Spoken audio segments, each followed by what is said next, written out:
Hello, it's Michael Tellinger. I'm next to the road in the northern part of South Africa, so about 400 kilometers south of the Zimbabwe border. I'm on my way to see a mayor this morning in a municipality that is in desperate need of help. And this mayor is quite unique because she reached out to me a few weeks ago when she heard about what we're doing with One Small Town.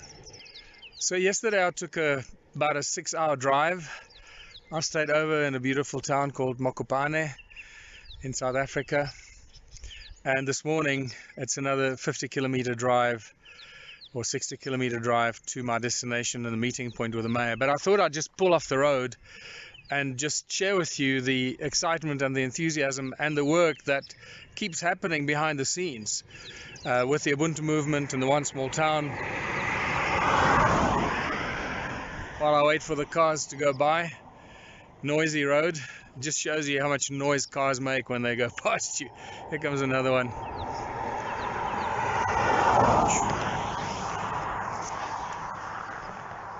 So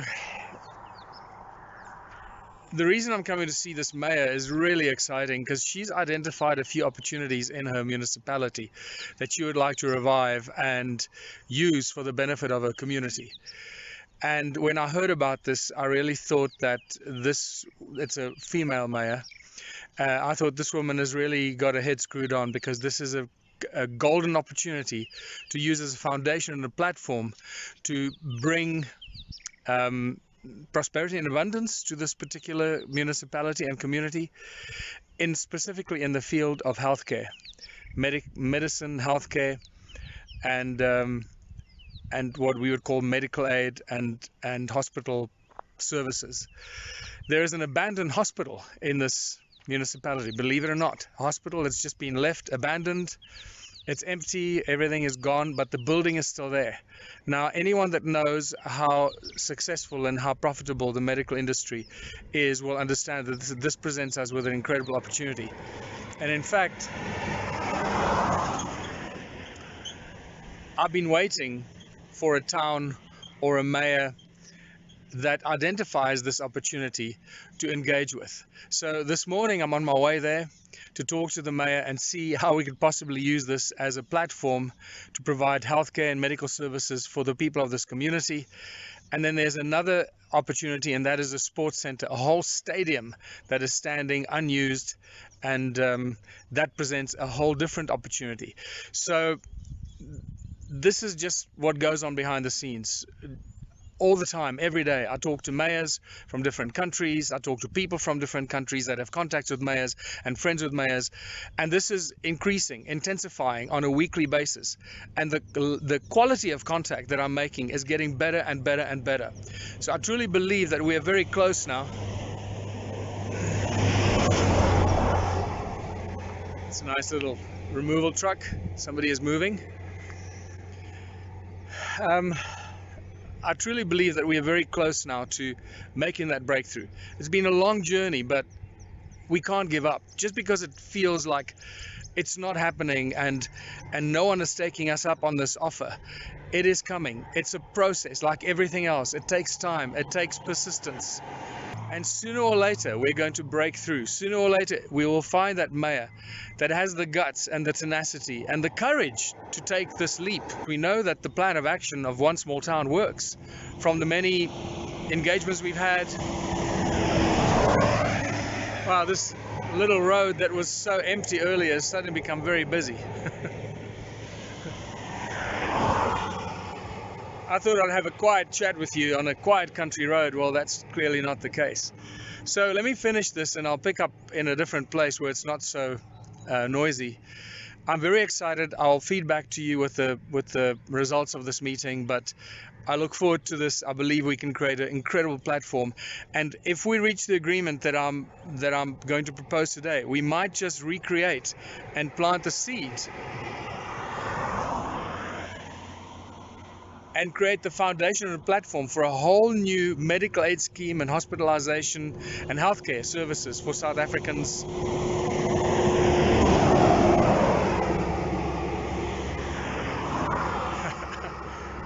I'm truly astonished how busy this road is. It's just crazy.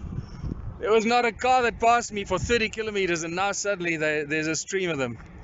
So I truly believe we're sitting on the verge of creating and establishing a whole new way that medical aid, hospitalization, and hospital services work for the people of small towns. And I'll feed back to you with the outcome of this meeting. Enjoy the scenery behind me. I'm surrounded by beautiful mountains up here in the sort of middle northern part of South Africa. It's truly spectacular. That's actually why I thought I'd stop here, because I was so blown away by the scenic mountains and the beautiful views. I'll report to you later. Until next time, Michael Tellinger. Bye for now.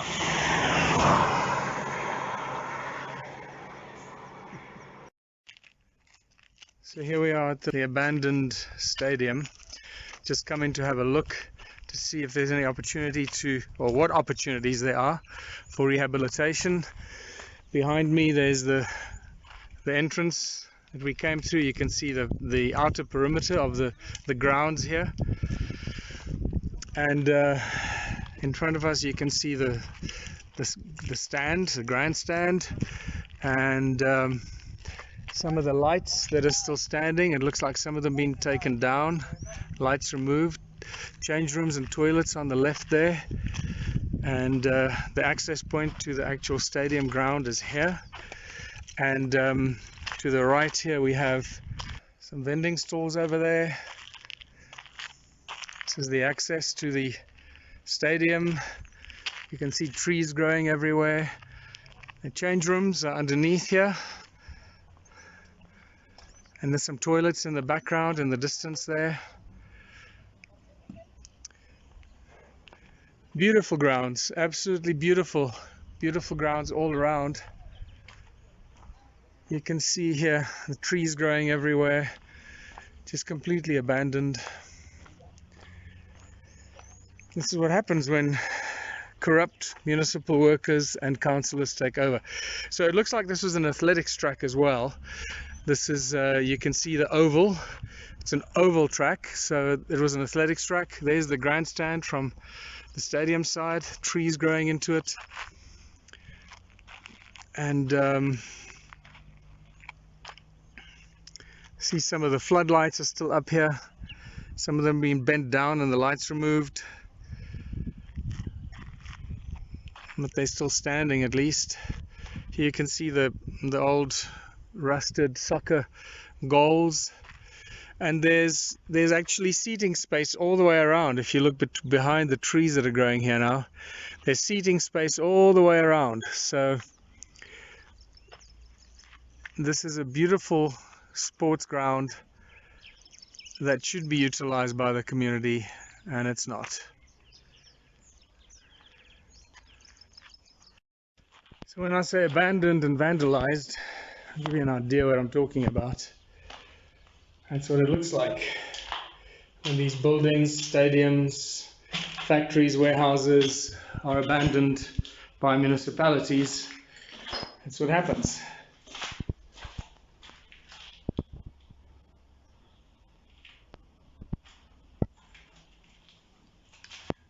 I'm not sure if somebody is using it. It looks like there's a door, reasonably new door put on here, so there might be somebody living here. There's a swallow that made its nest up there, but you can see the broken basin here. This is obviously a toilet right next to the stand.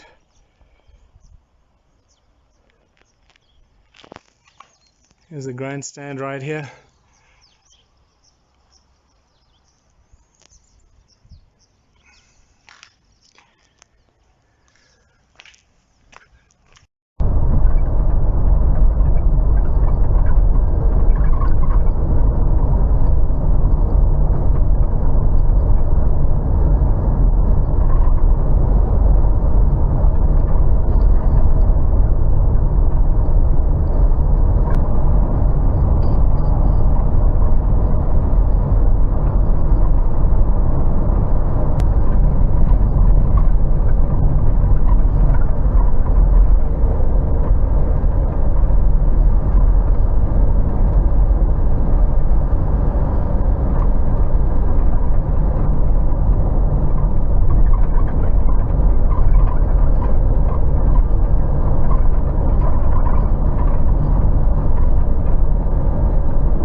So this is some feedback and a report on what transpired yesterday and the day before in the northern part of South Africa. I had a very good meeting with the mayor and the people that introduced me to her up in this very interesting part of South Africa. It's just so beautiful. Every time I go up there, I just fall in love with this place. It's just so typically African, the bushveld, the hills, the mountains, and the vegetation there. And this beautiful town, I'm not going to mention the name of the mayor, I'm not going to mention the town or the municipality because it's a very sensitive affair, and keep in mind that our mayors are often under political pressure from their political parties. So while they want to do something good, there might be some political pressure on them not to do certain things, or if they want to do certain things, they'll then be persuaded and told not to do so. So the mayors in South Africa don't have as much freedom as mayors in other countries where they are appointed by the people of their town. However, this mayor is very, very out of the box thinker. I was very, very surprised with, I'll say that it's a woman, which is really exciting. I'm very happy that it's a female mayor for a change, other than the testosterone-driven mayors that I have had the great displeasure of meeting at sometimes, because they're not pleasant people most of the time. They're just machines, and they're not really human beings. So what happened was a very interesting meeting. First of all, let me report back on the hospital. The hospital is not what I hoped it would be, but it does still have promise. In the light of what happened since my meeting yesterday and my scouting of the area, looking at the stadium, looking at the whole lie of the land, I drove around with the mayor. She showed me the entire municipality, the whole area, how far it stretches, the problems they have, and her wishes, her desires, and her views on fixing this entire municipality. And I must admit, I was impressed, because she's really thinking in many ways align with One Small Town strategies. She hasn't just processed or figured out that she can go a lot further, and that's really my job, to take her a little bit further and introduce her to the thinking along the lines of One Small Town. But the most exciting thing that happened, realizing that we can't really work with the hospital and the stadium right now. It's not a viable project or projects to tackle because of the state that they're in. But what she did tell me, and what was unquestionably the highlight of our meeting, was that she has absolute control and rights to install and implement her own supply of electricity. So she's already been thinking about installing alternative electricity like solar and so forth. So I obviously told her that we have alternative energy, alternative technology, brand new, that's never been seen before. So there's a lot of excitement right now. We've already had contact this morning, so she is clearly very keen to move ahead, and she has already given us verbal undertaking that she wants to go ahead with the implementation of electricity in her municipality, so that I can now talk to my partners, the energy partners, the inventors, the scientists that have the technology ready and available, and start working on signing the agreements between the municipality and Ubuntu Planet and the One Small Town implementation. That takes a process, because there are certain things, there's inspections to be made, there's back and fro, so it's going to be a lot of traveling, inspections of the sites, there needs to be reports written, environmental impact studies and so forth. All of this can take no more than 2 months. So this is a process we're now going to start. There is a way forward, a willingness to move ahead. We're going to start working on the agreement, the actual agreement to become a supplier of alternative electricity, or rather supply the technology that will provide the electricity. We're not going to become the supplier, we provide the technology so that the town has its own supply of electricity. So keep in mind, there's really nothing in this for me or the Ubuntu movement. We're doing this as a service. So keep in mind, this is why we need constant funding, because I have to travel, I have to meet with these people. It becomes a full-time job and a highly stressful job, and other people have to start getting involved. People have to fly in from overseas. We're going to have to use local experts to go and inspect the premises and the environment, to write the reports. That's going to cost money. So just to let you know the kind of work that's going on behind the scenes, and just because you don't hear from me, just because I'm not making videos or posting things about Ubuntu and One Small Town, doesn't mean I'm not doing anything. The fact that I'm not posting stuff and staying quiet is probably because I'm really busy, either dealing with administration or emails or strategy, or meeting with people or traveling. So there's always stuff going on every day from the moment I wake up until I go to bed. This has to obviously be mixed in with the research that I do on the ancient civilizations and so forth, so that I don't neglect the one in favor of the other. These are both very important areas of research and delivery and discovery and delivering to the people. So very excited about the One Small Town in South Africa. This is a huge breakthrough. We now have a mayor that's actively engaging with us, where previously the mayors would engage with us, would take a meeting, then take one or two phone calls, emails afterwards, and then everything goes cold. This is not the case now. The mayor was in touch with us this morning already. She wants to move ahead. She's setting up a new meeting. We're probably going to meet on Zoom and so forth. So things are going very well, and it's a very exciting way forward. I'll feedback again when I have more to report on. But also, we don't want to give too much away, as I mentioned, because there might be some pressure put on these people, these mayors and the councillors, to not do these things. Keep in mind, they are large corporations, very large global giants with a vested interest in us not succeeding with this, because the moment we succeed, they will start losing ground, and eventually it's not going to be good for the large corporations that now monopolize, control, and enslave our people in these small towns, in these smaller towns and smaller municipalities. We're talking about up to 300,000 people. So very exciting. I hope this puts a spring in your step. Know that exciting things are happening.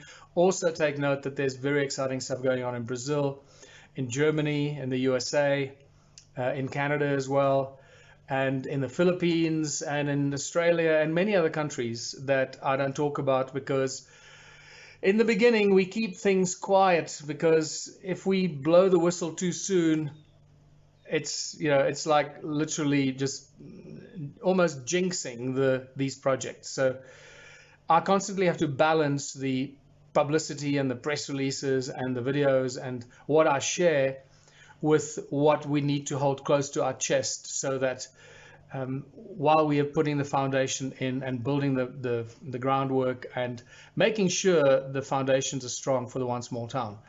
So I trust this brought some excitement to you. Share this with others if you need to. Otherwise, I'll feedback again when I have some more to report on that I feel is ready to be released. Until later, this is Michael Tellinger. Bye for now.